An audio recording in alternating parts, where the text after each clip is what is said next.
আজ বুঝি আমার প্রাসাদে শাহী বিরিয়ানি রান্না হচ্ছে। আহ ঠিক ধরেছেন জাহাপানা। আচ্ছা, আপনি বুঝলেন কি করে? বুঝবো না মানে? আমার থেকে হাজার ক্রোশ দূরে বিরিয়ানি রান্না হলেও আমি ঠিক তার খোঁজ পেয়ে যাবো উজির। আহা আহা, কি সুগন্ধ! আমার দিল খুশ হয়ে গেল। সে তো পাবেনই জাহাপানা। এ তো আর যে সে বিরিয়ানি নয়, এ হলো নবাব বাহাদুরের জন্য বানানো শাহী বিরিয়ানি। আর সেটা বানাচ্ছে মুর্শিদাবাদের নাম করা নবাবের খাস রাঁধুনি আকবর। ঠিক বলেছো উজির, আকবর বড় ভালো বিরিয়ানি রাঁধে, যাকে বলে লাজবাব। আকবরের মতন বিরিয়ানি রান্না করতে আর কেউ পারে না। হ্যাঁ জাহাপানা, তাই তো আকবর আপনার প্রাসাদের খাস রাঁধুনি। এবার এসব ছেড়ে তাড়াতাড়ি আমার জন্য শাহী বিরিয়ানি নিয়ে আসতে বলো উজির। আমার যে বিরিয়ানির গন্ধ শুকে জিভ দিয়ে জল ঝরে পড়ছে, আর অপেক্ষা করলে ওই জলেই আমি শুদ্ধ গোটা মুর্শিদাবাদ ভেসে যাবে। এই কে আছিস? তাড়াতাড়ি জাহাপানার জন্য শাহী বিরিয়ানি নিয়ে আয়।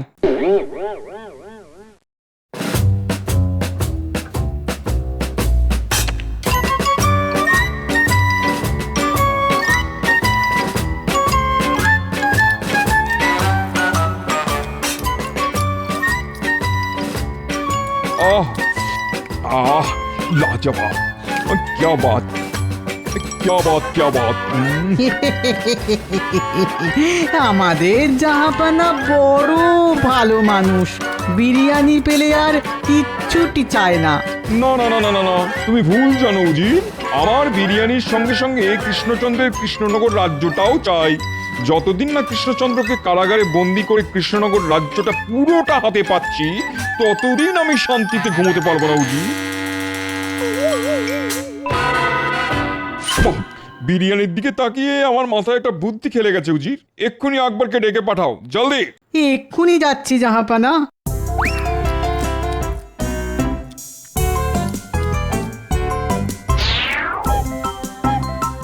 এসো, আমার তোমার সঙ্গেই দরকারি কথা আছে। বলুন জাহাপনা, বিরিয়ানির স্বাদ কি আপনার পছন্দ হয়নি জাহাপনা? হয়েছে হয়েছে হয়েছে, তোমার মতন সুন্দর বিরিয়ানি রান্না করতে আর কেউ পারবে না, তাই এই বিষয়ে আমার কোনো সন্দেহ নেই। তাহলে সমস্যাটা কোথায় জাহাপানা? আমি আকবরের বানানো বিরিয়ানি খেয়ে খুব খুশি হয়েছি, তাই আমি খুশি হয়ে আকবরকে 1 মাসের ছুটি দিলাম। যাও। জো হুকুম জাহাপনা।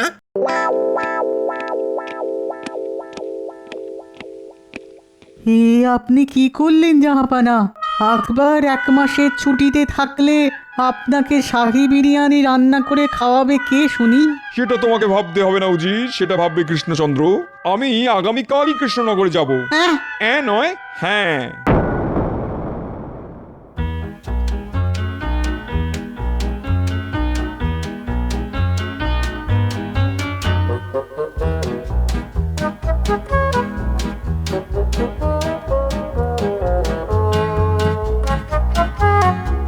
যতদিন গোপাল আছে ততদিন আমি যত ভালোই কাজ করি না কেন, মহারাজ কিছুতেই আমার প্রশংসা করে না। তাই প্রশংসা পেতে হলে আমাকে আগে গোপালকে রাস্তা থেকে সরাতে হবে। গোপালকে একবার রাস্তা থেকে সরাতে পারলেই আমাকে কৃষ্ণনগরের রাজা হওয়ার থেকে কেউ আটকাতে পারবে না। কিন্তু কিন্তু কি করে গোপালকে রাস্তা থেকে সরাবো?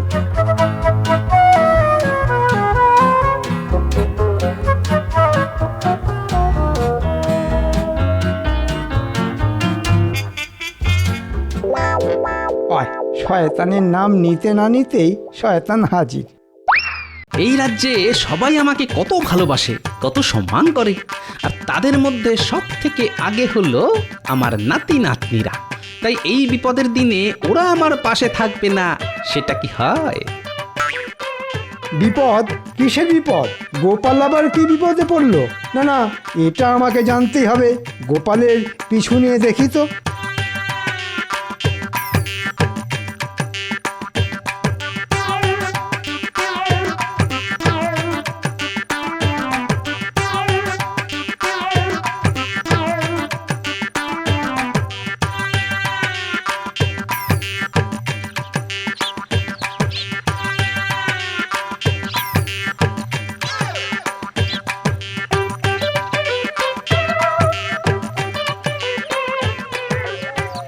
পুটি, কি করছিস? গোপালটা তো তুমি, আমি তো পুতুল নিয়ে খেলা করছি। তুমি খেলা করবে আমার সঙ্গে? না রে পুটি, এখন খেলার সময় নেই, আমাকে রাজসভায় যেতে হবে। আসলে তোর দিদা গতকাল বাপের বাড়ি চলে গেছে বুঝলি, এদিকে আমি একা মানুষ, তাই আর রান্না বান্না চাপাইনি। দেখি রাজসভা থেকে ফিরে ওই চালে ডালে কিছু একটা বসিয়ে দেবো। সে কি? না না না না, খালি পেটে রাজসভায় যাবে কেন গোপাল দাদা? তুমি আমাদের বাড়িতে এসো, দুটি ভাত খেয়ে যাও। হ্যাঁ গোপাল দাদু, এসো না। আর যতদিন না পুটির দিদা বাপের বাড়ি থেকে ফিরছে, ততদিন তুমি আমাদের বাড়িতেই দুবেলা খেও গোপাল দাদা। বলছো? তা এত করে যখন বলছো তখন না হয়। ও, এই হলো গোপালের বিপদ। এটা পাক্কা ধান্দাবাজ। কি সুন্দর দুবেলা খাওয়ার ব্যবস্থাখানা করে নিল। হ্যাঁ, যাই মহারাজকে গিয়ে গোপালের নামে বাড়িয়ে বাড়িয়ে নালিশ করে আসি, তাতে যদি চিড়ে ভেজে। হ্যাঁ,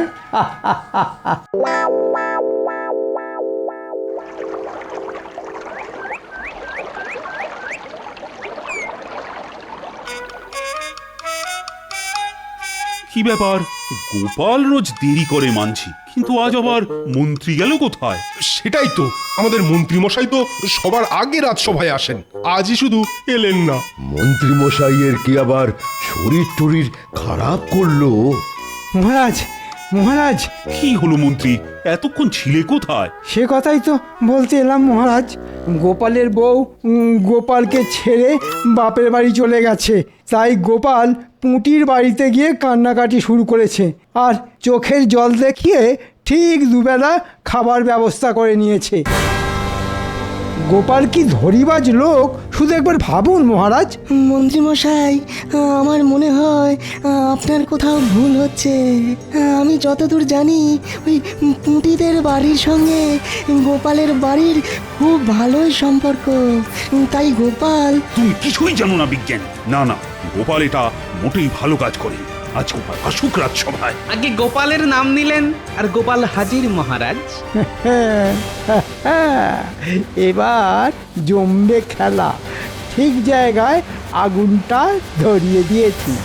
এবার দেখো গোপাল, মহারাজ তোমাকে করবে তিরস্কার আর আমার করবে প্রশংসা। গোপাল, শুনলাম তোমার গিনি বাপের বাড়ি চলে গেছে বলে তুমি পুঁটির বাড়িতে দুবেলা করে খাবে। হ্যাঁ, আপনার কানে এই খবরটাও পৌঁছে গেছে?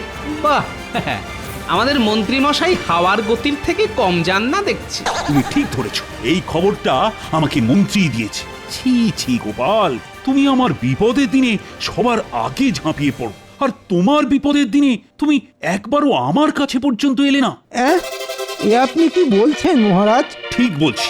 না না গোপাল, আজ থেকে পুঁটির বাড়িতে নয়, তুমি রাজ বাড়িতে এসে দুবেলা খেয়ে যাবে। এই যে মেঘ না চাইতেই জল। ধন্যবাদ মন্ত্রী মশাই, সবই হয়েছে আপনার জন্য। যা, গোপালের ক্ষতি করতে গিয়ে অজান্তে সাহায্য করে ফেললাম। ঠিক আছে মহারাজ, আমি দুবেলা এসে রাজবাড়িতে খেয়ে যাব। বাবা, রাজসভায় ঢুকতে না ঢুকতেই খাবার নিয়ে আলোচনা শুনতে পেলাম বলে মনে হলো। হ্যাঁ, নবাব বাহাদুর আপনি? এই তো নবাব বাহাদুর এসেছেন, আর যখন এসেছেন তখন একটা না একটা ঝামেলা না পাকিয়ে কিছুতেই যাবে না। কেন কৃষ্ণচন্দ্র, অবাক হলে বুঝি? না মানে থাক থাক, ওসব মানে থাক। বড় বিপদে পড়ে তোমার কাছে এলাম, একমাত্র তুমিই পারো আমাকে এই বিপদ থেকে উদ্ধার করতে।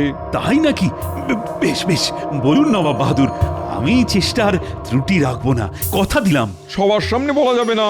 তুমি আমার সঙ্গে রাজবাড়ির বাগানে চলো, ওখানেই আমি তোমাকে আমার সমস্যার কথা বলবো।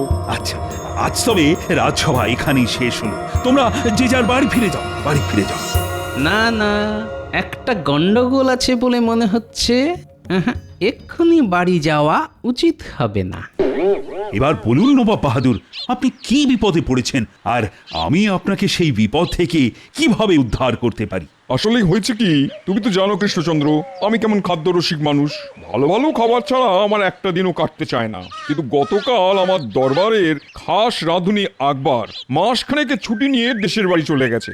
সে কি? হ্যাঁ, সেইখানেই তো বিপদ। আকবর খুব সুন্দর বিরিয়ানি রান্না করত। আকবরের বানানো শাহী বিরিয়ানি দেখলেই আমার জিভ থেকে জল ঝরে পড়তো। কিন্তু এখন আমাকে ওই শাহী বিরিয়ানি রান্না করে খাওয়াবে কে? তাই তো আমি ছুটে এলাম তোমার কাছে। তুমি আমাকে এমন একটা রাঁধুনি খুঁজে দাও যার তৈরি শাহী বিরিয়ানি দেখলেই আমার জিভ থেকে জল ঝরে পড়বে। সে কি? মানে কৃষ্ণনগরে এমন রাঁধুনি পাবো কোথায়? কেন কেন কৃষ্ণনগরে কেউ বুঝি বিরিয়ানি রাঁধতে পারে না? হ্যাঁ, পারে, কিন্তু এখানে ওই বিরিয়ানি খাওয়ার চলটা মুর্শিদাবাদের মতো অত নেই। তাই মানে আমি কোনো কথাই শুনতে চাই না কৃষ্ণচন্দ্র। তোমার হাতে মাত্র একদিন সময়।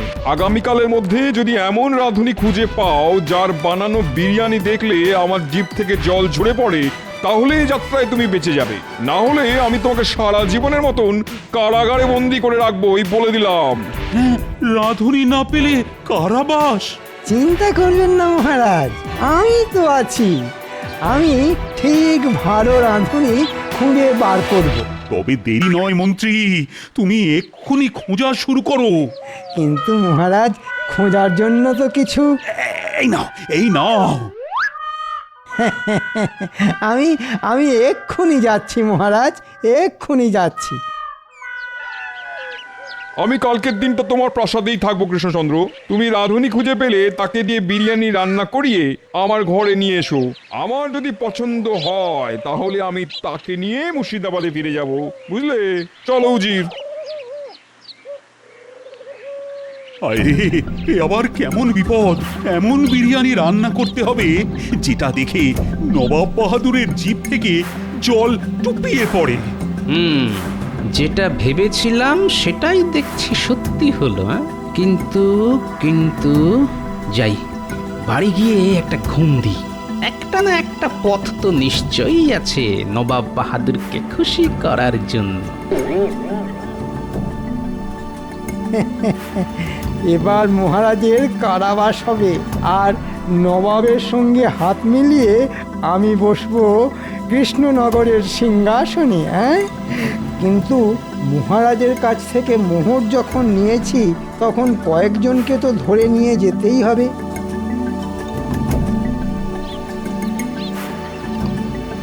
এই শোন শোন, এদিকায় এদিকায়। বলুন মন্ত্রী মশাই। তুই রান্না করতে পারিস? হ্যাঁ, রান্না? হ্যাঁ, তা পারি কোনো রকমে। বাহ, আর তুই? আগে কোনোদিনও তো করিনি, তবে চেষ্টা করে দেখতে পারি। তাহলে চল আমার সঙ্গে রাজবাড়িতে, আজ তোদের বিরিয়ানি রান্না করতে হবে। হ্যাঁ, বিরিয়ানি? না না না, তো সব পারবো না। পারবি না মানে? চল বলছি, না হলে মহারাজকে বলে তোদের সব জমি জমা কেড়ে নেব। কথা বাড়াস না, বুঝেছিস? কথা বাড়াস না। মন্ত্রীমশাই যা বলছে তাই করি। চল চল। হ্যাঁ হ্যাঁ হ্যাঁ, তাই ভালো। চলুন মন্ত্রী মশাই।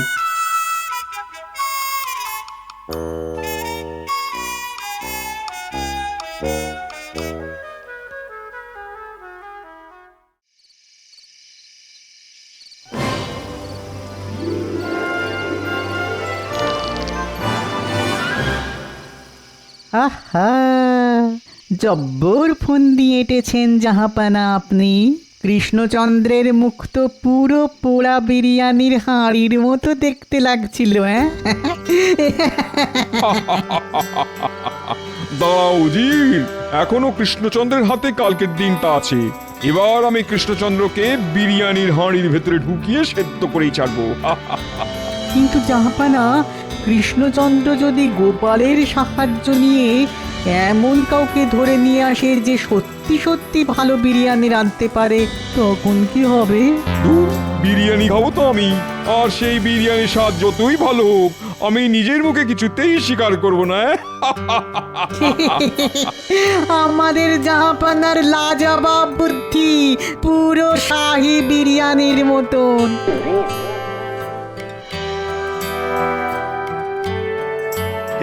এই নিন নবাব বাহাদুর, আপনার জন্য বিরিয়ানি। খেয়ে বলুন তো কেমন হয়েছে।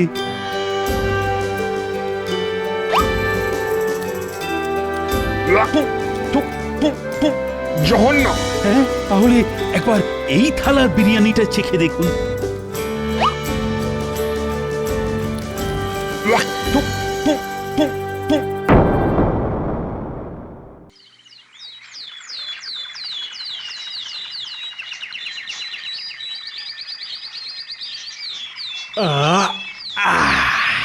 জব্বর ঘুম হয়েছে। গিন্নি, ও যা, এই দেখো, আমি তো ভুলেই গেছি যে গিন্নি বাড়িতে নেই।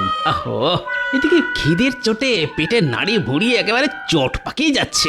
ঘুমের চোটে গতকাল রাতে না খেয়ে শুয়েছি তার উপর। যাই, এখনই একবার রাজবাড়িতে যাই। কি হলো? কি ভাবছেন তখন থেকে বলুন তো? রানী, ও রানী, এবার তো মনে হয় নবাব বাহাদুরের হাত থেকে আমার আর নিস্তার নেই। আমি খুব ভালোভাবেই বুঝেছি, যতই ভালো বিরিয়ানি রান্না করে নবাব বাহাদুরের সামনে হাজির করি না কেন, সেটা উনি খেয়ে কখনোই তার প্রশংসা করবেন না। উনি ঠিক করেই এসেছেন আমাকে কারাগারে বন্দী করে তবেই মুর্শিদাবাদে ফিরবেন। আপনি ভেঙে পড়তে পারেন না, এর থেকেও জটিল সমস্যা এসেছে। আর গোপাল আপনার পাশে দাঁড়িয়েছে। এবারও না হয় আপনি গোপালকে ডেকে পাঠান। ডেকে পাঠানোর দরকার নেই রানীমা, খিদের চোটে গোপাল হাজির। দাঁড়াও গোপাল, আজ আমি গরম গরম লুচি ভেজেছি, তুমি বসো, আমি এক্ষুনি নিয়ে আসছি। একই মহারাজ, আপনার পাতের লুচিগুলো তো রাগ করে নেতিয়ে গেল।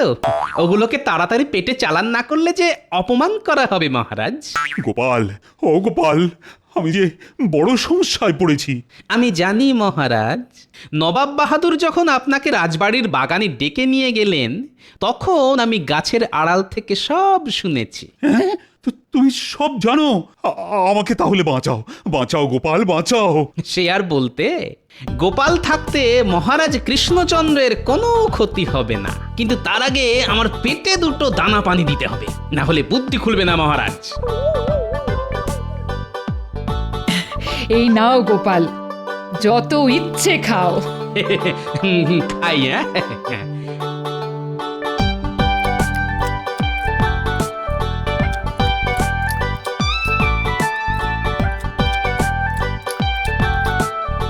এবার পেট ভরেছে গোপাল? না মহারাজ।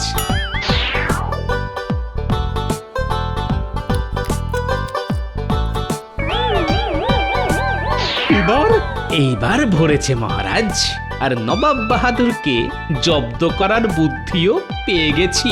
হ্যাঁ, তুমি সত্যি পারো বটে গোপাল। পেটে খাবার পড়তে না পড়তেই বুদ্ধি মাথায় উঠে এলো। কি করব মহারাজ, খালি পেটে থাকলে বায়ু মাথায় ওঠে, আর ভর পেটে থাকলে বুদ্ধি।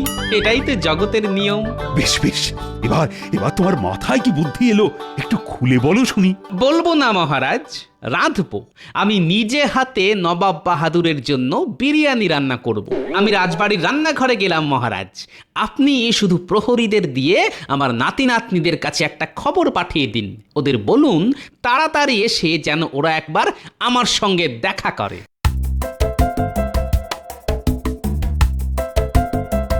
গোপালের মাথায় কি চলছে ভগবানই জানেন। প্রহরী, এক্ষুনি গোপালের নাতি নাতনিদের ডেকে পাঠাও।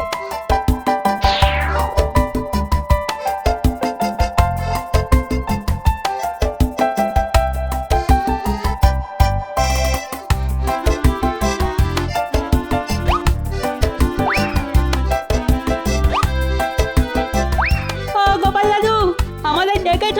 হ্যাঁ, একটা কাজ আছে। যা, ছুটে গিয়ে নিয়ে আয়, আর বেছে বেছে পাকাগুলো আনিস কিন্তু। আচ্ছা গোপাল দাদু।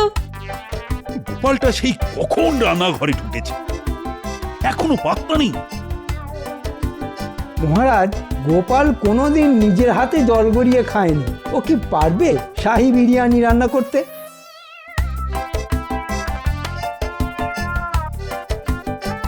অনেক সময় দিয়েছি, আর নয়। তুমি হাল ছেড়ে দিয়েছো দেখছি কৃষ্ণচন্দ্র। এবার চলো কারাগারে। না না, আসলে ওই গোপাল আপনার জন্য বিরিয়ানি রান্না করছে। আমাকে আরেকটু সময় দিন নবাব বাহাদুর। আগে রান্না একটা শিল্প নবাব বাহাদুর, আর গোপাল হলো শিল্পী মানুষ। এই তো গোপাল এসে গেছে। কোথায় বিরিয়ানি? আমি তো বিরিয়ানির গন্ধ পাচ্ছি না। মন্ত্রী তো ঠিকই বলেছে জাহাপানা, আমিও তো পাচ্ছি না। এই গোপাল, কি আছে ওটার ভিতরে? এতে আছে গোপালের বানানো শাহী বিরিয়ানি, যেটা দেখলে আপনার জিভ থেকে জল টুপিয়ে পড়বে। এই দেখুন। হ্যাঁ, এটা কি? এটা হলো তেঁতুল বিরিয়ানি। হ্যাঁ, পাকা পাকা টকটক তেঁতুল। আমার সঙ্গে মস্করা করা হচ্ছে? গোপাল আর কৃষ্ণচন্দ্র দুজনকেই কারাগারে ঢোকাও। ঠিক বলেছেন নবাব বাহাদুর, আজ থেকে আমি আপনার দলে। দাঁড়ান নবাব বাহাদুর, আপনার শর্ত ছিল এমন বিরিয়ানি বানাতে হবে যেটা দেখে আপনার জিভ থেকে জল টুপিয়ে পড়ে। আর তেঁতুল দেখার পর আপনার জিভ থেকে তো জল টুপিয়েই যাচ্ছে। ওই দেখুন দেখুন। হ্যাঁ তাই তো, তাই তো। সাবাস সাবাস গোপাল, সাবাস। এই না হলে গোপাল ভাঁড়।